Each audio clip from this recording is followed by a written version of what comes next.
বাবা, তুই চাটাটা খুললি কেন? আমরা রথ টানবো কিভাবে? আরে আজকে উল্টো রথ না, এই রথটাকে আবার উল্টো করে বানাতে হবে। চাকা ওপরে থাকবে আর মাথা নিচে থাকবে। বাবা, তুই তো জানিস রে। আরে এটা কোনো ব্যাপার? এটা তো কমন সেন্স। তুই বড় হ, তারপরে বুঝবি। এই বাবা, না আমাকে রথে উল্টো করে হাঁটতে হবে? এই তোদের হলো কখন থেকে বাইরে? তুই রথের চাকাটা খুলে ফেললি কেন? কেন?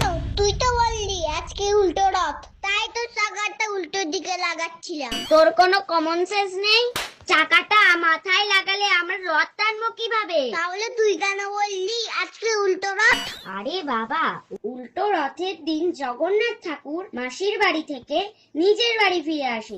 তাহলে বললেই হয় ঠাকুরের বাড়ি যাওয়ার রথ। শুধু উল্টো রথ করে যাচ্ছিস। আরে তোরা চুপ কর তো। চল তাড়াতাড়ি চাটাটা লাচি আমরা পেরিয়ে পড়ি। আবার বাড়ি যেতে তো মেলায় যাবো। জয় জগন্নাথ। জয় জগন্নাথ।